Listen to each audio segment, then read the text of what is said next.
இன்னும் இருக்குது பார்த்தீங்கன்னா வந்து ஒரு 150 நாட்கள்னா 30 ஒரு நாளைக்கு ஒரு கேள்விகள் அப்படின்னு அடிக்க ஆரம்பித்தா கூட நான் 150 நாட்களில் 150 கேள்விகள் என்ன போட முடியும் அப்படின்ற ஒரு ஸ்டடி பிளான் உங்ககிட்ட கட்டாயம் இருக்க வேண்டும். இதுக்கு மேல தாங்க முடியாது குருநாதா. வணக்கம், வெல்கம் டு அறிஞர் அண்ணா ஐஏஎஸ் அகாடமி. இந்த காமன் டெட் எக்ஸாம் எப்போ நடக்க போகுது அப்படின்னம்னா நமக்கு அக்டோபர் மாதம் நோட்டிஃபிகேஷன் வந்து டிசம்பர் மாதம் எக்ஸாம் நடக்க போகுது. அப்போ ஏறத்தாழ நமக்கு எண்ணிலிருந்து பார்த்தா கூட ஒரு 150 நாட்கள் பார்த்தோன்னா இந்த எக்ஸாமுக்கு வந்திருக்கு.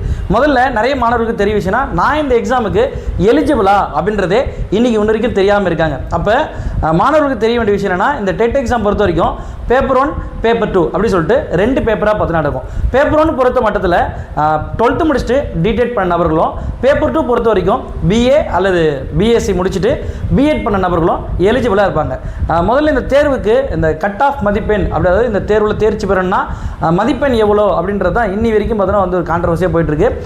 இப்போ இருக்கிற நிலவரப்படி என்ன நமக்கு தகுதி மதிப்பெண் அப்படின்னம்னா, ஜென்ரல் கேட்டகரி நபராக இருந்தாங்கன்னா நம்மளுக்கு 90 கேள்விகளும், பிசி எம்பிசியாக இருந்தாங்கன்னா 75 கேள்விகளும், எஸ்சி எஸ்டியாக இருந்தாங்கன்னா 60 கேள்விகளும், ப்ளஸ் பார்த்தோன்னா வந்து ஒரு 30 மதிப்பெண் கொண்ட ஒரு தகுதி தேர்வு, 50 மதிப்பெண் கொண்ட தகுதி தேர்வு பார்த்தோன்னா உங்களுக்கு நடக்கிற மாதிரி இருக்கும். அப்போ இதுதான் உங்களுக்கு வந்து பார்த்தோன்னா ஒரு செக்மெண்ட்டாக இருக்கும்.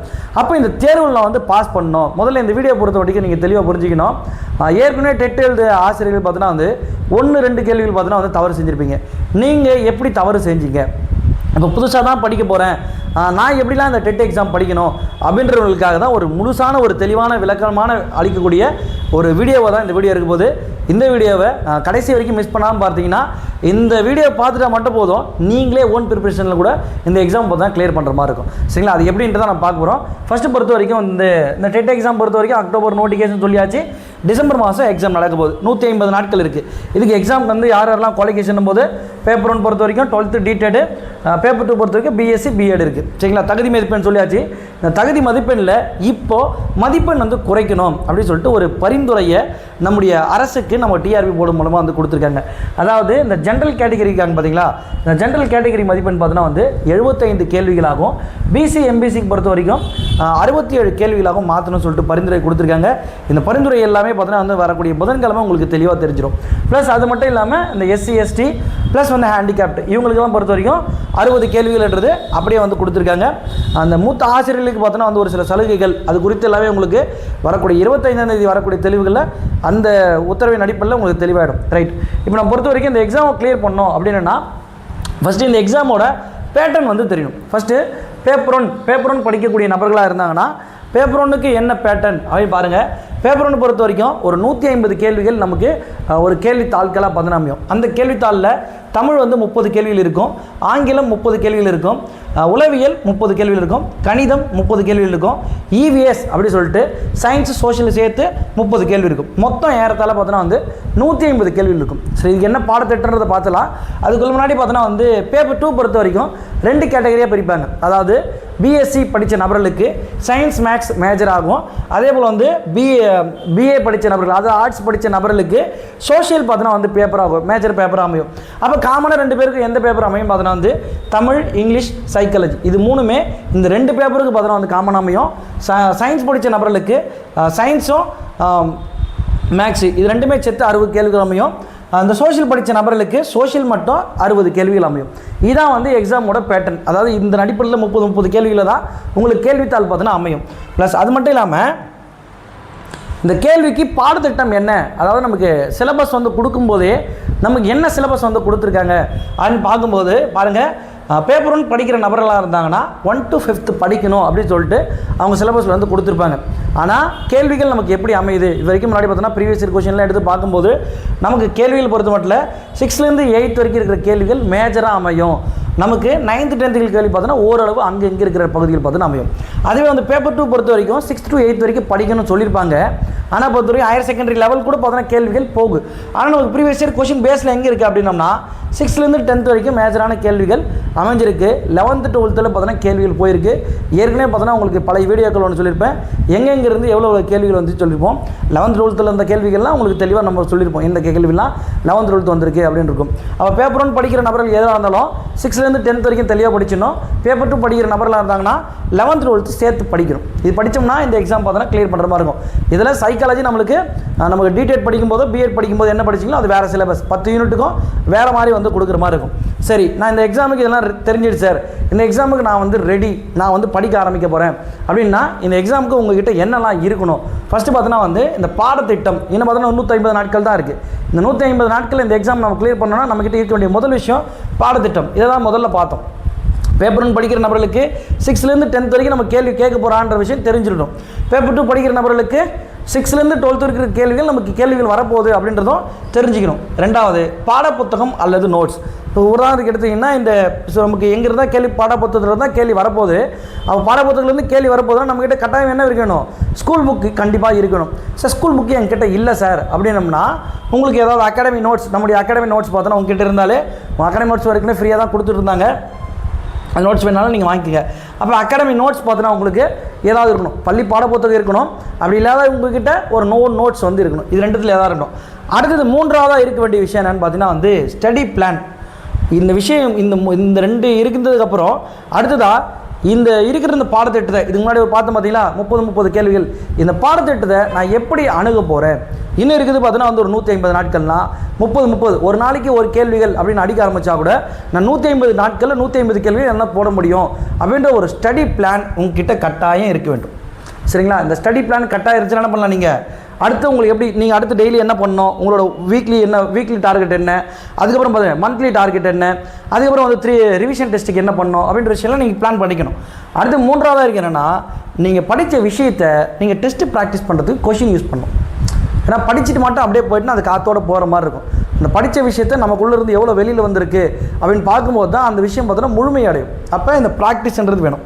இந்த விஷயத்தை நீங்களே பண்ணும்போது கண்டிப்பாக பண்ணலாம். செல்ஃப் ஸ்டடி பண்ணும்போதே ஆட்டோமேட்டிக்காக ஒழுங்காக பண்ணியிருந்தால் கிளியர் பண்ணிடலாம்.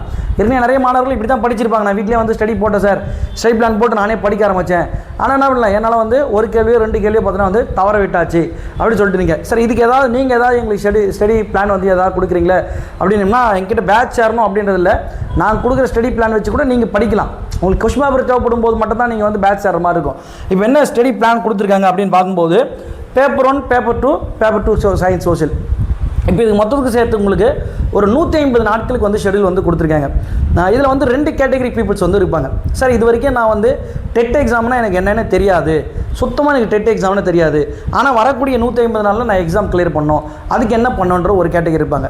அதுக்கப்புறம் இன்னொரு கேட்டகரி, சார் நான் ஏற்கனவே எக்ஸாம்லாம் எழுதின பழக்கம்லாம் இருக்குது, எனக்கு இதுதான் படிக்கணும் நீங்கள் சொல்லிட்டீங்கன்னா அதை வச்சு நான் என்ன பண்ணிவிடுவேன், நான் படித்து ஈஸியாக நான் கிளியர் பண்ணுறேன் அப்படின்னு சொல்லிட்டு 2 கேட்டகரி இருப்பாங்க. அப்போ இந்த 2 கேட்டகரிகளுக்கு எது மாதிரி விஷயத்தை நீங்கள் தேர்ந்தெடுக்கும் போது வெற்றி பெறலாம் அப்படின்றது. ஃபஸ்ட்டு பொறுத்த வரைக்கும் நமக்கு என்னென்னா இந்த 2வது கேட்டகரி இருக்கிற நபர்கள் என்னென்னா எனக்கு தெரியும் சார் நீங்கள் எதுவும் சொல்லுங்கள் நான் படிச்சிடுறேன் அப்படின்ற நபர்களுக்கு வந்து 3 பேப்பர் 1, பேப்பர் 2, பேப்பர் 2 அந்த சோஷியல் சயின்ஸுக்கும் டெஸ்ட் பேட்ச் எடுத்தாலே போதுமானதாக இருக்கும். எனக்கு வந்து டெஸ்ட் பண்ணி நீங்கள் மானிட்டர் பண்ணி அந்த ரேங்க் லிஸ்ட்டில் எனக்கு கொடுத்தீங்கன்னா எனக்கு ஒரு சாட்டிஸ்ஃபேக்ஷன் ஆகிடும், நான் இந்த ரேங்க்குள்ளே தான் இருக்கேன், கண்டிப்பாக நான் பார்த்தா இந்த எக்ஸாம் கிளியர் பண்ணிவிடுவேன் அப்படின்றவனே எனக்கு வந்துகிட்டே இருக்கும். அது மட்டும் இல்லாமல் நான் படிக்கலனாலுமே அந்த ரேங்க்குள்ளே நான் வரணும் அப்படின்ற ஒரு எண்ணத்துக்காகவே நான் என்ன பண்ணுவேன், அடுத்தடுத்த டெஸ்ட்டுகள் நான் தொடர்ச்சியாக போட்டே இருப்பேன் அப்படின்னு இருக்கும். இந்த டெஸ்ட் பேட்ச் அதாவது பேப்பர் 1 சேரக்கூடிய நபர்களாக இருந்தாங்கன்னா ஆசான் டெஸ்ட் பேட்ச்னு சொல்லிட்டு இருக்கும். இது பேப்பர் 1க்கு. அதே பொறுத்த வரைக்கும் பேப்பர் 2 பொறுத்த வரைக்கும் வந்து சிற்பி சயின்ஸ் மேக்ஸ் டெஸ்ட் பேட்சாக இருந்தாங்கன்னா உங்களுக்கு சிற்பின்ற பேட்சும், சோஷியல் பேட்சாக இருந்தீங்கன்னா பார்த்தீங்கன்னா உங்களுக்கு தளபதி பேட்சுன்ற 2 பேட்ச் இருக்கும். அப்போ இந்த 3 பேட்ச் இருக்குது. இப்போ உங்களுக்கு எந்த பேட்ச் தேவைப்படுதோ நீங்கள் விருப்பப்படைய மாணவர்கள்லாம் பண்ணுங்கள், நம்ம கீழே வந்து டிஸ்கிரிப்ஷனில் அந்த ஷெடியூல்லாம் உங்களுக்கு வந்து கொடுத்துருப்பாங்க. அந்த ஷெடியூல் எடுத்து பார்த்து அந்த ஷெடியூல் பிளான் படி பாருங்கள். அது நீங்கள் படிக்கிறதா இருந்தாலும் நீங்களே ஓன் ஸ்டடி கூட வச்சு படிக்கலாம். இல்லை சரி எங்களுக்கு ப்ராக்டிஸ் கொஷின் வேணும் அப்படின்னு விருப்பப்பட்டீங்கன்னா நீங்கள் என்ன பண்ணலாம், இந்த பேட்சில் வந்து சேர்ந்துடலாம். இதுக்கு இந்த பேட்ச் சேரும்போது என்னெல்லாம் சார் தருவீங்க அப்படின்னம்னா இந்த பேட்ச் சேர நபர்கள் எல்லாருக்குமே ஸ்டடி மெட்டீரியல் பார்த்தீங்கன்னா வந்து உங்களுக்கு கம்ப்ளீட்டாக ஃப்ரீயாக வந்து கொடுத்துருவாங்க. இந்த டெஸ்ட் பேட்ச் கூடவே கம்ப்ளீட் A to Z மொத்தம் கம்ப்ளீட் ஸ்டடி மெட்டீரியல். அதான் சார் ஸ்கூல் புக்கே நீங்கள் அப்படியே கொடுத்துருவீங்களா சார் அப்படின்னம்னா ஸ்கூல் புக்கில் நம்ம எல்லாம் நிறைய விஷயங்கள் இருக்கும், நமக்கு எக்ஸாம்பிள் என்ன தேவைப்படுதோ அதை மட்டும் தொகுத்து வந்து கொடுத்துருவாங்க.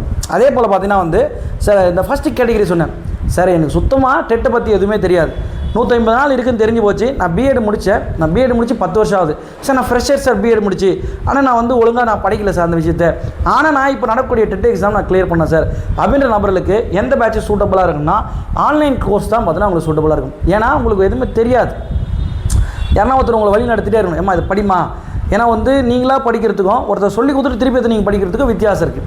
சரிங்களா? அப்போ என்னும்போது நீங்கள் எந்த பேட்ச் சேர்ந்து, ஏன்னா நிறைய பேர் ஃபோன் பண்ணிட்டு அதான் கேட்டிருக்கீங்க. சார் இப்போ நான் வந்து புதுசாக படிக்கிறேன் சார், நான் வந்து எந்த பேட்சில் சேர்னு எனக்கு தெரில சார், நீங்கள் சொல்லுங்கள் சார், நான் அதை கரெக்டாக நான் ஃபாலோ பண்ணிக்கிறேன் சார். இல்லை சார், ஃபஸ்ட் நான் வந்து ஆன்லைன் கிளாஸ் சேர்ந்துறேன் சார், அதுக்கப்புறம் எனக்கு வந்து செட் ஆகிடுச்சுன்னா நான் இந்த பேட்சில் மாறிக்கிறேன் சார். சார் நான் ஃபஸ்ட்டு டெஸ்ட் பேட்ச் சேர்ந்துறேன் சார், அதுக்கப்புறம் எனக்கு செட் ஆகலாம், நான் இது வந்து மாறிக்கிறேன் சார் அப்படின்னு சொல்லிட்டு குழம்புறீங்க. நீங்கள் தெளிவாக ப்ரிடிஷன் எடுத்துங்க. ஏன்னா கொஸ்டின் பேப்பர் பொறுத்த வரைக்கும் மாட்ரேட்டாக தான் அமையும். சரிங்களா? ஏன்னா லாஸ்ட்டாக நம்ம பார்த்துட்டோம், இந்த கேள்வித்தாளோட தரத்தை பார்த்துட்டோம்.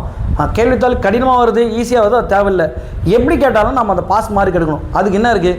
அழகாக இந்த சின்ன ஈஸியான வேலை தானே, உட்காந்து ஒரு 150 நாள் படிக்க போகிறோம், அவ்வளோதானே. ஒரு நாளைக்கு 1 மணி நேரம் தானே ஒதுக்க போகிறீங்க, அதிக நேரம் ஒதுக்க போகிறீங்களா? ஒன்றும் கிடையாது. 1 மணி நேரம் ஒதுக்குனா போதும். 1 மணி நேரம் படிச்சுட்டு 1/2 மணி நேரம் ரிவிஷன் பண்ணாலே போதுமானதாக இருக்கும் இந்த நேரம். அப்போ இந்த கேட்டகரி இருக்கிற நபர்கள் வந்து நீங்கள் ஆன்லைன் கோர்ஸ் எடுத்துக்கங்க. இந்த கோர்ஸை பொறுத்த வரைக்கும் உங்களுக்கு எல்லா சப்ஜெக்ட்டுக்கான வீடியோ கிளாஸஸ் உங்களுக்கு மொத்தமாக வந்து கொடுத்துருவாங்க. அந்த பாடம் தமிழா, இந்த டெஸ்ட் பேட்ச் ஷெடியூல் வந்து பார்த்தீங்கன்னா வேறு மாதிரி போகும். இந்த ஆன்லைன் கோர்ஸ் ஷெடியூல் பார்த்தீங்கன்னா வந்து வேறு மாதிரி போகும். ஏன்னா உங்களுக்கு ஒரு சப்ஜெக்டாக முடிச்சுட்டு போகிற மாதிரி இருக்கும். இவங்க கலந்து ஏற்கனவே படித்த விஷயத்தை ஒரே விஷயத்தை கொடுத்தா அவங்களால தாங்க முடியாது.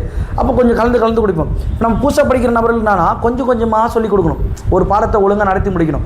உதாரணத்துக்கு தமிழ் பாடத்தை ஒரு 15 நாள் ஷெடியூல் போட்டு நான் கொடுக்குறேன்னா, அந்த 15 நாள் தமிழ் முடிச்ச அன்றைக்கி உங்களுக்கு என்ன ஃபீல் ஆகும்னா, இப்போ தமிழ் முடிச்சிட்டோம், 30 கொஸ்டின் நம்மக்கிட்ட இருக்குது. அடுத்து பார்த்தோன்னா வந்து நமக்கு இந்த சப்ஜெக்ட் போகும்போது, அதாவது இங்கிலீஷ் சப்ஜெக்ட் போகும்போது, எப்போ நம்ம ஒரு ஃபுல்லாக நம்ம பாடத்தை படிச்சிட்டோம், 30 போட முடியலனாலும் ஒரு 20 கொஸ்டின் நம்ம போடுற மாதிரி இருக்குது. அப்போ ஏறத்தாழ உங்களுக்கு ஒரு 30 நாட்களுக்குள்ளாடியே 50 கேள்விகள் போடுறதுக்கான வேலையை அந்த ஆன்லைன் கோர்ஸில் நான் உங்களுக்கு வந்து பண்ணி கொடுத்துருவோம்.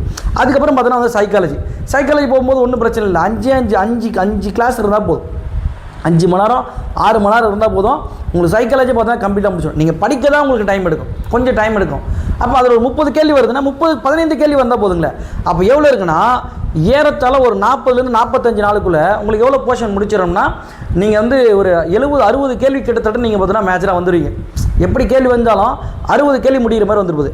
அடுத்தது ஒரு 30 நாட்கள். இந்த 30 நாட்கள் நாங்கள் ஒன்று என்ன பண்ணுவோம்னா, இந்த பேட்சில் அடுத்த 30 நாட்கள் முழுக்க உங்கள் மேஜர் சப்ஜெக்ட்டுக்கு ஃபோக்கஸ் பண்ணுவோம். அதாவது சயின்ஸு, மேக்ஸு, சோஷியலு, இந்த 3 சப்ஜெக்ட்டும் பார்த்தோன்னா வந்து உங்களுக்கு ஃபோக்கஸ் பண்ணுவோம். சயின்ஸ் மேஜராக இருக்கணும் சயின்ஸும், சோஷியல் மேஜராக இருக்கணும் சோஷியலும் பார்த்தோன்னா உங்களுக்கு ஃபோக்கஸ் பண்ணுவாங்க. அப்படி நீங்கள் ஃபோக்கஸ் பண்ணி நீங்கள் படிக்கும் போது உங்களுக்கு அந்த இருக்கிற சப்ஜெக்ட்டில், ஏன்னா அந்த சப்ஜெக்ட்டில் உங்களுக்கு என்ன தேவைப்படுது, இப்போ இந்த சயின்ஸ் மேக்ஸ் 2 சேர்த்தே உங்களுக்கு எவ்வளோ கேள்வி வரப்போகுது, 60 கேள்வி வரப்போகுது. அந்த 60 கேள்வியில் குறைந்தபட்சம் 30லேருந்து 40 கேள்வி போட்டிங்கன்னா நீங்கள் அசால்ட்டாக எவ்வளோ கொஸ்டின் எடுத்துடலாம், 100 கொஸ்டின் வந்து போட்டுடலாம். சரிங்களா? அவங்க கேட்க போகிறது 67 கேள்வி தான்.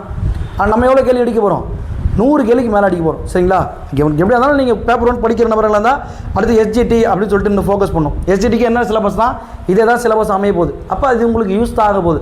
சரிங்களா? அதனால் வந்து நீங்கள் எந்த கேட்டகரியில் இருக்கீங்க அப்படின்றது உங்களுக்கு தான் தெரியும். சரிங்களா? இப்போ நம்ம ஒருத்தர் நம்ம கேட்டு அழுத்தும் போது உங்களுக்கே கஷ்டமாக இருக்கும். இதில் சரிங்க அதில் சரின்னு சொல்லி சார், என்னோட சூழ்நிலை சார் இப்படி சார் அப்படி சொன்னால் நம்ம பாடம் நடத்துறவங்களுக்கு நமக்கு ஏதாவது ஒன்று கொடுத்து தான் ஆகணுங்களே.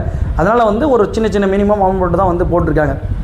அப்போ உங்களுக்கு என்ன விஷயம்லாம் தேவைப்படுதோ அதை சரிவர எடுத்துங்க. இந்த கோர்ஸில் உங்களுக்கு ஸ்டடி மெட்டீரியலும் பார்த்தோன்னா உங்களுக்கு கம்ப்ளீட்டாக வந்து கொடுத்துற மாதிரி இருக்கும். சரிங்களா? கோர்ஸ் ஃபீஸ் பொறுத்த வரைக்கும் 3500 இருக்கும். உங்களுக்கு தேவைப்படுற நபர்கள் பார்த்தோன்னா இதை வந்து பயன்படுத்திங்க. சும்மா ரொம்ப இது பண்ணிக்காதீங்க. இல்லை சார் எனக்கு கஷ்டமாக இருக்குது அப்படின்னீங்கன்னா நீங்கள் என்ன பண்ணுங்கள், ஒரு சில கிளாஸ்லாம் வந்து ஃப்ரீயாகவே கொடுப்பாங்க. அந்த கிளாஸை எடுத்துங்க. நீங்கள் டெஸ்ட் பேட்ச் எடுத்துகிட்டு நீங்கள் ஃபாலோ பண்ணிட்டு வாங்க.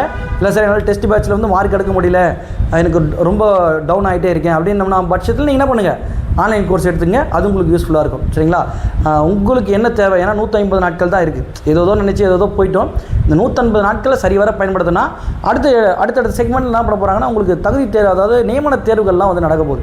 அப்போ இந்த SGT நடக்க போகுது. இப்போ UGTRB இந்த ஒரு செக்ஷன் இப்போ நடந்துடும். ஆகஸ்ட் 2nd வீக் சொல்லியிருக்காங்க. அப்போ அதுக்கான ஃபோக்கஸ் வந்து போயிட்டுருக்கு. அப்போ வந்து நமக்கு அடுத்த SGT வரும்போதோ அடுத்த UGTR வரும்போதோ நமக்கு என்ன தேவை, நமக்கு வந்து ஒரு தகுதி தாண்டிறதுன்றதால நம்ம அடுத்த லெவல்லே போக முடியும். அது மட்டும் இல்லாமல் நம்ம ஒரு இங்கே லோக்கலில், அதாவது நம்ம கவர்மெண்ட் ஸ்கூலில் டெம்பரரி ஸ்டாஃபாக போனால் கூட நமக்கு ஒரு 15,000லேருந்து ஒரு 18,000 சேலரி வந்து கொடுக்குறாங்க. ப்ரைவேட் ஸ்கூலில் என்ன சேலரி கொடுக்குறாங்க நமக்கே தெரியும். ஆனால் அந்த டெட்டு பேப்பர் ஒன்று மட்டும் கிளியர் பண்ணால் போதுமானது. ஓரளவுக்கு நம்ம இப்போ இருக்கிற வாழ்வாதாரத்தை நம்ம பார்த்துக்கிற மாதிரி இருக்கும். சரிங்களா? அதனால் இந்த ஒரு 150 நாட்கள் சரியாக பயணிங்க. இல்லை சார் நீங்கள் உங்களுக்கு ஷெடியூல் உங்களுக்கு கொடுத்துருக்கேன், நீங்கள் ஷெடியூல் பாருங்கள். ஷெடியூல் பார்த்துட்டு நீங்கள் எந்த தகவலாக இருந்தாலும் நம்ம ஆஃபீஸ் நம்பருக்கு ஃபோன் பண்ணுங்கள். உங்களுக்கு தெளிவான விளக்கத்தை நானே உங்களுக்கு வந்து கொடுப்பேன். சரிங்களா? தேங்க்யூ.